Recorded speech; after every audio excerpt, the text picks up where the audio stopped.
Olá amigos, sejam bem-vindos a mais um vídeo do meu canal. Eu sou o Lucas Knaip e vamos falar sobre Fórmula 1 e sobre uma triste coisa, né? Que é a rivalidade que a categoria deixou de ter e que tinha de tudo para ser a melhor da história, que era Michael Schumacher contra Ayrton Senna. Para mim, os dois melhores pilotos a guiarem um carro de Fórmula 1. Em termos de velocidade e talento, acho que poucos são comparáveis a Michael Schumacher e Ayrton Senna. Você pode até falar hoje do Max Verstappen, alguns vão citar o Lewis Hamilton. E assim, o Verstappen, acho que ele está em vias também de entrar nesse debate, né? Eu acho que o Hamilton está um degrauzinho abaixo, da opinião pessoal, vocês podem discordar, mas assim, eu acho que Schumacher e Senna são os dois melhores da história. Tem o Fangio também, né, que a gente sabe que foi um gênio das pistas na década de 50, mas a verdade é que assim, o Senna é um cara de um impacto gigante para o Brasil e também para a Fórmula 1. É um cara que assim, na época que ele correu, foi o recordista de pole positions, a maneira que ele pilotava na chuva era um negócio surreal.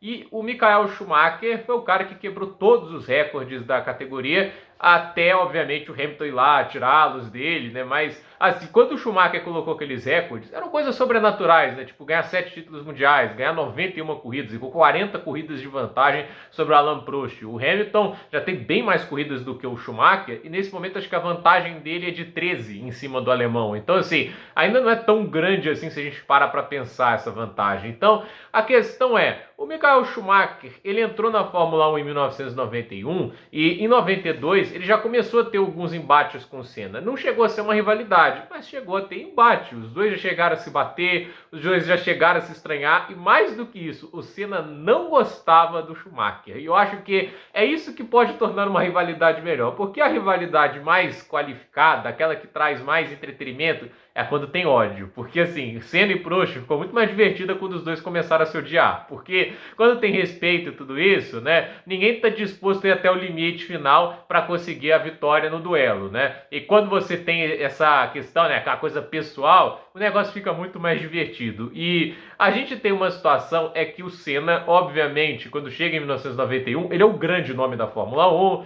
É assim, o Prost, quando ele sai também para aquele ano sabático e tudo isso, né? O Senna vira grande imagem da categoria e o Michael Schumacher era apenas um jovem piloto, um cara de testes da Mercedes, na época nem tinha equipe na Fórmula 1, estava planejando entrar, comprando uma equipe e assumindo as operações, se não me engano a Sauber, mas a questão é, o Schumacher ele recebeu a oportunidade de andar na Jordan em 91, substituindo o Bertrand Gachot, que era um piloto, o segundo piloto, né, o De Cesaris acho que era o primeiro, e aí o Bertrand Gachot foi preso, acho que na Inglaterra, porque ele jogou um spray de pimenta num taxista, e aí o Schumacher, ele mentiu, falando que conhecia o circuito de Spa-Francorchamps, que era a próxima corrida, e aí recebeu a chance. Como ele classificou 7 décimos melhor que o primeiro piloto, né? Aí o pessoal ficou pensando, caraca, esse cara é muito bom, ele é diferenciado, né? E ele nem tinha conhecido a pista, né? E aí a Benetton contratou o cara, né? O Briatore, que pode fazer a mesma coisa com o Durham, tudo bem que assim, se ele fizer isso com o Durham, será ou pelo Colapinto ou talvez pelo Sérgio Pérez, não é a mesma coisa que o Schumacher. Mas assim, o Durham está ameaçado também pela máquina de moer chamado Flávio Briatore. Mas o Briatore demitiu o Moreno, chamou o Schumacher para a equipe e mal ele sabia que tomaria talvez a maior decisão de sua carreira, né? E assim, o Schumacher em 92, né? A Benetton fez um carro interessante, dizem que ele tinha um papel muito grande porque ele testava muito o carro, né?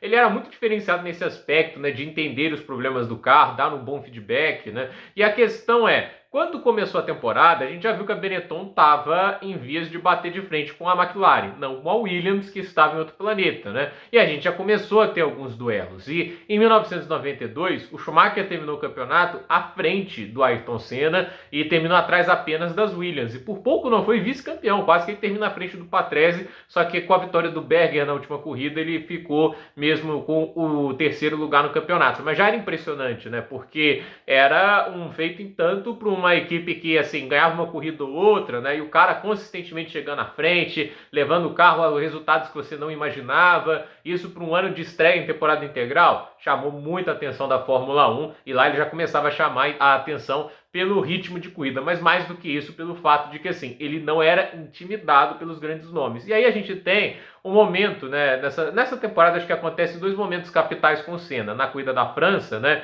em que os dois, 3 na verdade, vamos colocar 3. Primeiro Interlagos, porque os dois duelaram por uma posição, o Senna deu uma fechada brusca, né, que é aquilo que muita gente reclama, né, o moving under braking, né, E o Schumacher ficou irritado e falou na coletiva de imprensa que não é a postura que se espera de um tricampeão mundial, um movimento perigoso desse antes do S do Senna. E o que aconteceu? O Senna foi tirar satisfação falando, quer falar mal de mim, falando na minha cara, o Senna não gostou. Aí a gente teve o teste depois, né, na Alemanha, em que os dois estavam testando, obviamente, para suas equipes. Naquela época era muito liberado você testar o carro, para você conseguir mais tempo de desenvolvimento, né? E aí tinha alguns testes que eram não nas pistas privadas, mas chancelados pela FIA. E aí a questão é, o Senna atrapalhou a volta rápida do Schumacher, né? Aí o Schumacher depois, ali quando estava fazendo a simulação, ele deu uma fechada no Senna e o Senna ficou irritado. E a thumbnail do vídeo é isso, né? É quando o Senna foi cobrar explicações do Schumacher, né? E assim, depois ainda teve a batida, né, do Grande Prêmio da França, né, porque a gente tem lá assim, a França tem a primeira curva que é rápida e tem meio que uma espécie de parabólica, aí é um ponto muito rápido, né, basicamente o ponto de ultrapassagem de uma pista que eu acho muito superestimado, muita gente morre de amores por Magny-Cours, mas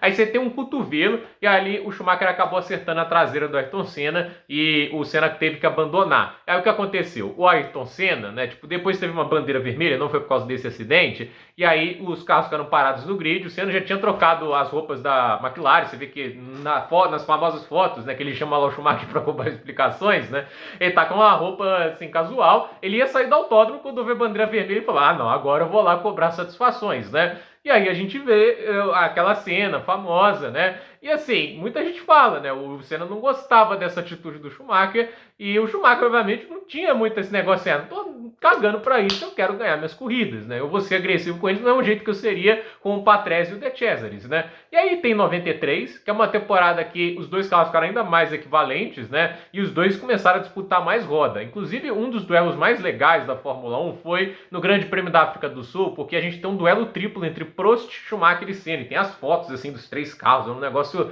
maravilhoso, né? Você vê, assim, deixa eu ver, a gente tem que contar aqui. São 14 títulos mundiais. 3 do Senna, 7 do Schumacher, 4 do Prost, né? 14 títulos mundiais em 3 pilotos. É um negócio fantástico, né? E assim, naquela corrida, né, a gente teve o duelo entre os três, né? O Prost, quando ele consegue passar o Senna, o Schumacher depois consegue a ultrapassagem, só que na parada de boxe, a McLaren trabalha mais rápido e aí o Schumacher volta atrás. De novo é o duelo entre os dois. Aí então o Schumacher tenta jogar por dentro, os dois se tocam e quebra a suspensão do piloto alemão, ele tem que abandonar. Então assim, a gente já via ali que os dois estavam querendo trocar roda, trocar tinta, né? Um não cedia espaço para o outro. E eles tiveram várias batalhas em 1993. E aí chega 1994, o Ayrton Senna vai para a Williams, né? E assim, antes que as pessoas falem do carro da Williams, ele ter trocado de equipe, tecnicamente ele foi para um carro mais forte do que a McLaren. Porque quem não sabe, acho que em 94 a McLaren estava tendo problemas com motores, ela foi motor Honda até 91, se não me falha a memória, não sei se era Ford já em 91, mas foi para a Ford em 94, o motor da McLaren era Peugeot.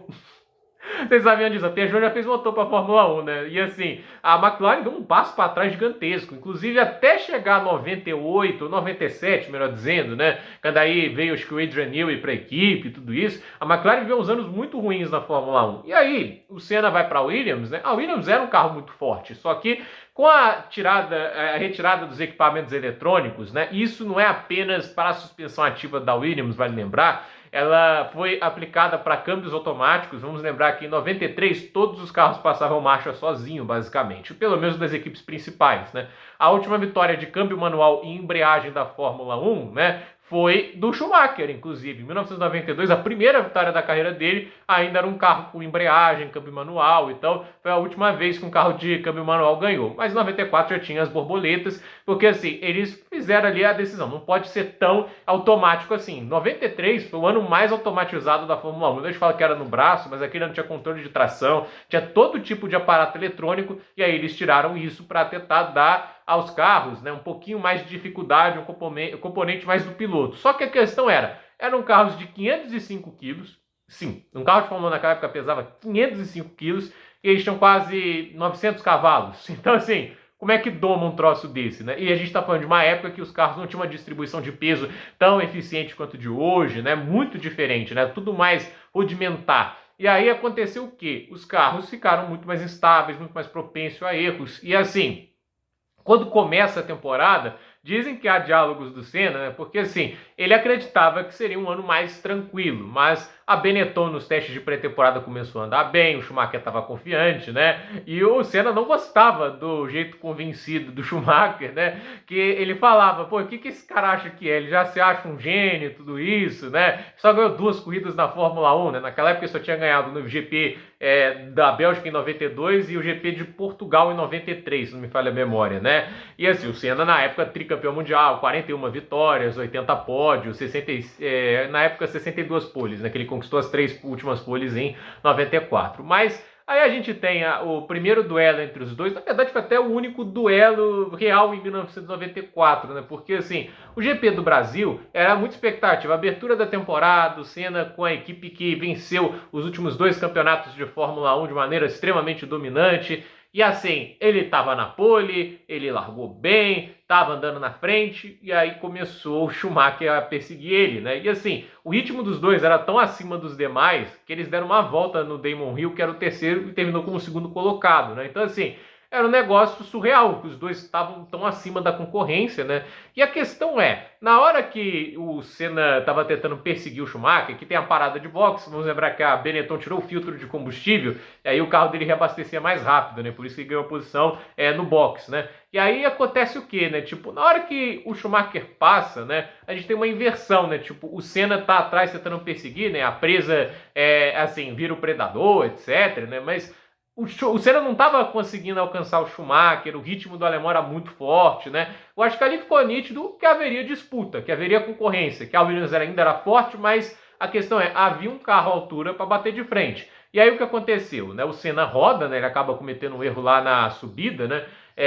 E aí o erro dele, acho que ele não conseguiu mais encaixar as marchas, aí teve uma falha eletrônica, não sei, né? Tipo, eu não sei qual tipo, assim, não tiraram sistemas de eletrônicos de controle, de tração, de suspensão, mas muita coisa ainda funcionava à base da eletrônica, né? Então, assim, a gente tinha essa situação em que quando o Senna roda, tudo isso, a gente tem em primeiro lugar o Schumacher, ele ganha a corrida, e depois tem o GP do Pacífico, que o Senna larga em primeiro, aí tem a batida lá na primeira volta, o Schumacher ganha também. Então, assim, quando a gente tá lá em Imola, né, e tem aquele acidente, a gente tem uma noção, né, de que o campeonato estava como, né? Era o Senna ali tentando lutar para conquistar os pontos de volta, logo atrás estava o Schumacher, né? Tipo, parecia que o campeonato ia ser tudo assim, né? Tipo, se não há um acidente lá que custou a vida do Ayrton, né? Cara, parecia que o campeonato ia ser um grande duelo entre os dois, né? E a gente para pensar, 1995, né? A gente teve o Michael Schumacher ainda andando pela Benetton, né? E ele ganhou o campeonato em cima do Rio com relativa tranquilidade, nunca foi realmente ameaçado,